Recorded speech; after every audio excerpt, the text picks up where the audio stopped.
네, 여러분 안녕하십니까? 자, 제가 이전 영상에서 이 HLB의 리보세라닙에 대해서 허가건과 관련해서 좀 그 상당히 많이 디스하는 그런 건의 기사, 네, 이것에 대해서 제가 말씀을 올렸습니다. 이 기자가 과연 허위로 이 기사를 썼는지, 아니면 진짜 이 팩트를 근거로 썼는지, 네, 이 부분을 제가 말씀을 좀 드릴 거예요, 오늘. 그래서 그 케이모 애널이 진짜 그런 얘기를 했는지, 네, 이 부분을 제가 검증을 해봤습니다, 여러분. 요거를 한번 제가 말씀을 좀 드리고자 합니다. 그리고 케이모 애널이 이번에 HLB에 대해서 쓴 거 이외에 예전에 HLB에 대해서 금년도 3월인가요? 네, 그때 또 쓴 보고서가 있어요. 그래서 그 두 가지를 비교하면서 말씀을 좀 드리도록 하겠습니다. 그래서 과연 기사는 기자가 제대로 쓴 건지, 그리고 케이모 애널이 과연 그런 얘기를 했는지, 그리고 케이모 애널이 그런 얘기를 했다면 그것이 진짜 맞는 건지 틀리는 건지, 네, 이 부분에 대한 것을 한번 생각해보는 시간을 갖겠다는 겁니다, 여러분. 아시겠죠? 예, 일단 그 부분 말씀드리고요. 그리고 영상 후반부에는 대박주 한 종목, 예상되는 종목, 요거 말씀을 드리도록 하겠습니다. 아시겠죠? 예, 오늘 그 부분들에 대한 말씀을 드리도록 하겠습니다. 자, 그럼 말씀을 좀 드리는데, 일단 그 HLB 제가 이전 영상에서 요 기사를 소개를 해 올렸던 거 잘 기억나실 겁니다. 그래서 유한양행과 HLB에 대해서 기사를 썼는데, 유한양행은 엄청 좋게 평가하고 HLB는 알게 모르게 좀 별로 좋지 않게 쓴 그런 느낌을 좀 받았습니다. 근데 이 HLB에 대해서 기사를 썼는데, 다른 Y증권사 케이모 애널의 얘기를 일단 빌려서 기사를 작성을 했어요. 그렇다면은 이 기사가 진짜 사실에 근거해서 인용한 게 맞는 건지, 네, 이걸 봐야 되겠고, 그리고 그 케이모 애널이 진짜 그런 얘기를 어떤 근거에서 했는지, 이것도 우리가 살펴봐야 될 것 같습니다. 그래서 그 부분을 제가 오늘 말씀을 좀 드리고자 합니다. 여기 그 기사의 마지막에 보시면 이렇게 나와 있죠. 네. 권혜순 유진투자연구원은 2분기 승인이 기대됐던 리버세라닙이 CRL 받으면서 연내 승인은 불가능할 거다, 이렇게 자신 있게 얘기를 했어요. 그리고 금년에 다시 신약 신청을 한다면 내년도 하반기에 대해서나 결과를 알 수 있을 것으로 예상된다, 이렇게 전망을 했단 말이에요. 과연 이 사람 판단이 맞는지, 그리고 유진투자증권 연구원이 진짜 그렇게 얘기를 했는지, 그걸 한번 검증을 해보자 이거예요. 그래서 제가 쭉 찾아봤습니다. 여러 경로를 통해서 찾아봤는데요. 자, 먼저 요걸 한번 보여드릴게요, 여러분. 자, 어떤 거냐면요. 자, 바로 요겁니다. 유진투자증권 2024년도 8월 20일 보고서입니다. 근데 이 보고서는요, 바이오 제약 전반적인 것에 대한 보고서예요. 그러니까 HLB에 대해서 또는 유한양행에 대해서 단독으로 나온 보고서는 아닙니다. 그냥 제약 바이오의 종목들 여러 개 있는 것을 그냥 스킵해서 자기 의견을 일단 제시한 거예요. 그러니까 그만큼 이제 정밀도는 떨어진다, 이렇게 볼 수 있어요. 네, 정밀도는 떨어질 수 있습니다. 근데 이 중간에 보시면 과연 그런 얘기를 이 케이모 애널이 했는가, 그걸 한번 검증을 해보면은요, 여기 그 부분이 나와 있습니다. 자, 여기 보시면, 자, 2분기 승인이 기대되었던 국내 제약사 HLB의 리보세라닙은 CRL 받으면서 연내 FDA 승인은 불가능할 것으로 예상된다, 이렇게 케이모 애널이 진짜 의견 표명을 했네요. 그죠? 근데요, 여러분, 이 FDA 승인 여부에 대해서 수많은 증권사들이 있고, 수많은 애널들이 있어요. 네, 그 중에 이 케이모 애널의 견해입니다. 그죠? 네, 케이모 애널의 견해일 뿐이고요. 그리고 어떻게 해서 연내 FDA 승인이 불가능한 건지, 이 부분에 대한 명확한 해설도 없어요. 그냥 한두 줄 띡 쓰고 말았습니다. 그죠? 자, 그래서 이걸 우리가 신뢰할 수 있는 팩트로 봐야 되느냐 이거죠. 그런 생각을 해볼 필요가 있고, 그 다음 문구를 보면 다시 신약 승인 신청을 한다면 2025년도 내년도 하반기에 그 결과를 알 수 있을 것으로 예상된다. 아직 관련된 일정은 미정이다, 이렇게 썼는데, 여러분도 잘 아시다시피 국경절 이전에 그죠? 추석이죠. 추석 우리나라로 따지면 이제 추석 이전에 9월 한 21일께까지 항서제약에 제출한다 했고, 그럴 경우에는 11월에 승인을 받을 수 있죠, 클래스 1이라면. 그리고 클래스 2라고 해도 한 3월, 내년 3월 정도에 클래스 2라 하더라도 승인 여부를 알 수 있는 건데, 근데 이거를 2025년도 내년도 하반기라고 이렇게 확정져서 얘기하는 것은 과연 근거가 있는 얘기냐 이런 얘기입니다. 근거가 없잖아요. 여기 그냥 자기 의견을 그냥 띡 쓴 거예요. 자세한 보고서가 아닙니다. HLB에 대해서. 만약에 하반기에 그 결과를 알 수 있을 것으로 예상된다고 한다면 근거를 제시해야죠. 그죠? 지금 현재는 우리가 이렇게 그 클래스 1, 클래스 2의 결과에 승인 결과를 알 수 있다라고 우리가 이렇게 아는 것이 일반적인 거 아니겠어요? 그죠? 참으로 유감스러운 일입니다. 참으로 유감스러운 일이에요. 한번 우리가 앞으로 상황을 보고 진짜 그런지 한번 검증을 꼭 해주자고요, 여러분들. 아시겠죠? 근데 이 K모 애널이 제가 뭐 어떤 애널을 뭐 폄하하고자 하는 건 아닙니다. 근데 보고서를 쓸 때는 좀 더 객관적으로 좀 써주셨으면 좋겠다. 그리고 어떤 팩트에 근거해서 물증을 갖고 얘기를 좀 해주면 좋겠다. 이런 거를 한 두세 줄 정도 그냥 써놔가지고 HLB의 주가에 영향을 크게 줄 수도 있는 그런 건의 의견을 요 정도의 두세 줄로 다 그냥 끝낸다고 하는 것은 말이 안 되는 얘기죠.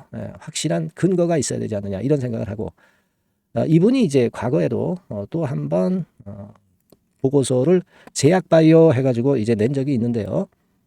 이때 제약바이오 업종 섹터에 대해서 얘기하면서 HLB하고 바이오니아에 대해서 얘기를 했어요. 단독으로 HLB에 대해서 얘기한 건 아닙니다. 근데 이때 당시에도 이때가 언제냐면은 이제 3월 달이었습니다. 그러니까 FDA 결과 발표되기 전이죠. 근데 쭉 그 뉘앙스를 보면은 부정적이에요. 그죠? 상당히 부정적으로 썼다라고 봐야 될 겁니다. 이 밑에 가서 보시면 자, 여기 이제 쭉 밑으로 가시면 바이오니아 현황 이전에 자, 여기 보시면 애널리스트 커멘트라고 있어요. 근데 자, 여기 보실 필요가 있습니다. 만약에 5월 중순에 FDA 승인을 받게 되더라도 추가 임상이 진행될 가능성이 있다. 이건 또 무슨 근거로 이렇게 그 당시에 썼는지 모르겠어요. 그죠? 예. 굉장히 아주 보수적이고 디스하는 쪽의 의견을 많이 쓰는 그 애널 같아요. 근데 이 애널들의 견해가 여러 견해가 있다고 말씀 좀 드렸죠, 제가. 근데 이 애널의 얘기가 반드시 옳다라고 볼 수도 없고 우리가 지금 객관적인 어떤 근거를 갖고 있잖아요. 거기에 벗어나고 거기에 대한 명확한 해명이나 물증이 없이 그냥 의견을 띡 제시하고 마는 것은 참으로 유감스러운 부분입니다. 그렇게 생각이 돼요. 그래서 그 어저께의 그 기사나 그 애널의 의견이 주가에 과연 크게 압박을 줬느냐? 그렇진 않죠, 여러분. 그렇진 않습니다. 크게 변화가 없어요. 그래서 당연하다. 당연하다. 그렇게 생각이 되고 일단 이 부분은요.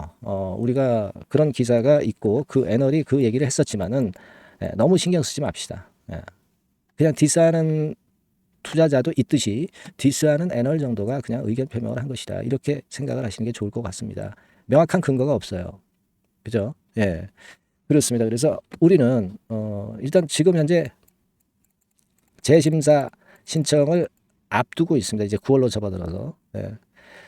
우리가 생각하고 있는 소신을 그대로 가져갈 필요가 있죠. 지금 HLB 갖고 있는 분들이 다 전부 이 승인을 믿고 들어가 계신 분들이잖아요. 그죠?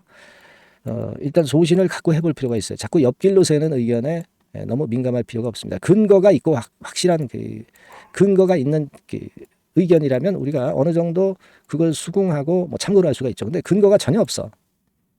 네, 무슨 말씀인지 아시겠죠?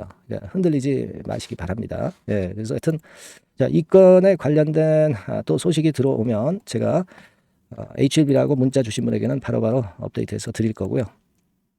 그리고 궁금한 부분이 있으면 문자로 적어서 주시면 제가 최선을 다해서 도와드릴 수 있으면 도와드릴 겁니다. 그리고 여러분들이 자, 그런 디스성 기사나 디스성 견해에 좀 흔들리지 마셔야 될 것 같고요. 네, 이럴 때일수록 응원 문자들 많이 보내주셔서 힘을 좀 주셨으면 좋겠다는 생각입니다. 아시겠죠? 예.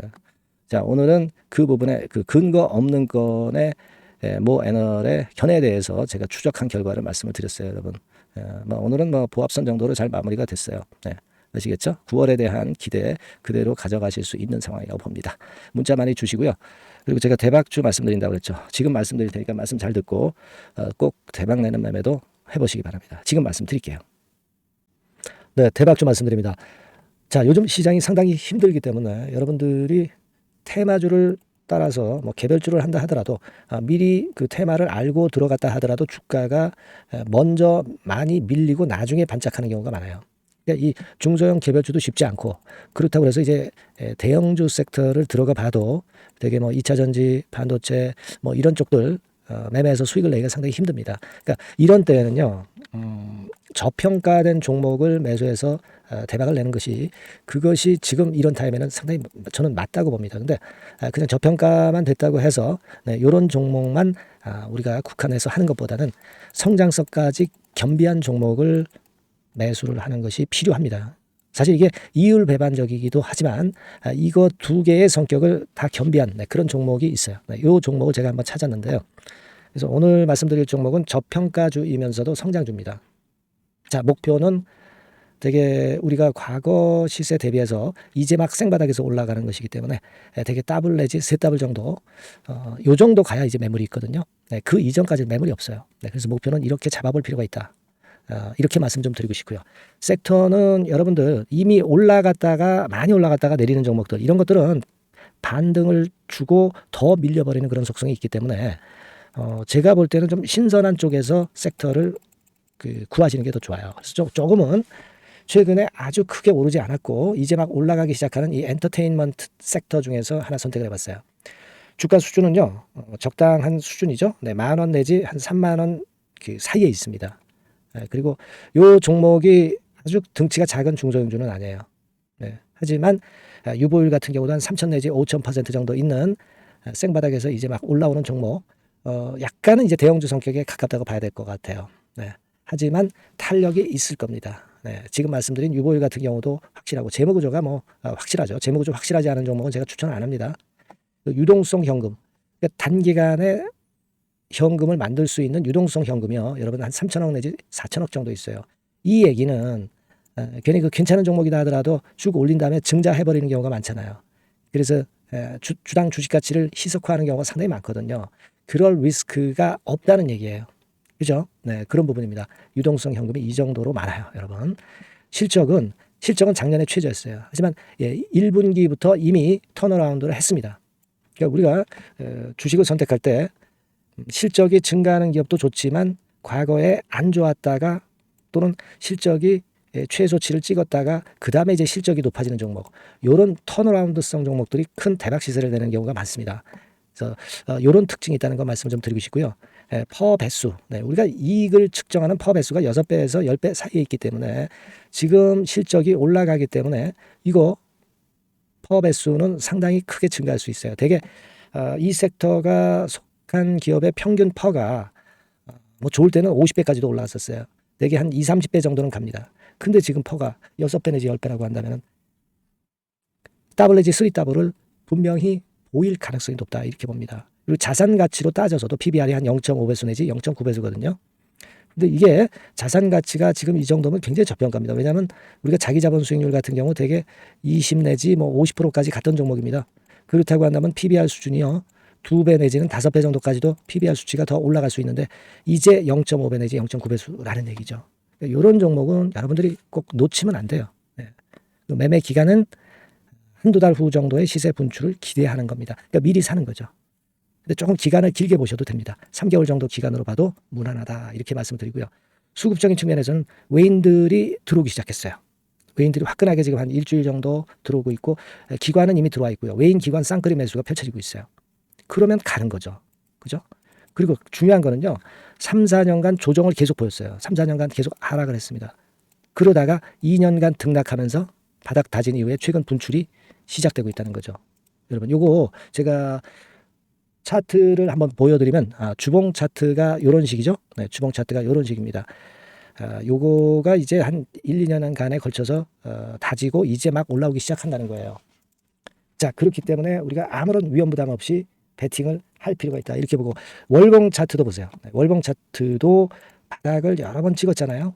그래 놓고 슬쩍 올려지는 패턴. 자, 여기서부터 여기까지는 이렇다 할 매물이 없어요. 그냥 날아갈 수 있는 겁니다, 여러분. 아시겠죠? 요런 종목이에요. 그래서 요 종목 여러분들 한번 잘 해보시고요. 제가 끝까지 매수부터 매도까지 케어를 해드릴 거고요. 여기 전화번호 있죠? 요 전화번호로 뭐라고 주시면 되냐면 대박이라고 문자를 주시면 돼요. 대박, 간단하죠? 대박이라고 문자를 주시면 제가 최선을 다해서 매수 시점부터 매도 시점까지 예, 여러분께 최선을 다해서 도와드릴 거예요. 네, 아시겠죠? 요번에 이 대박주는 한번 잡읍시다. 네, 자, 그렇게 말씀드리겠습니다.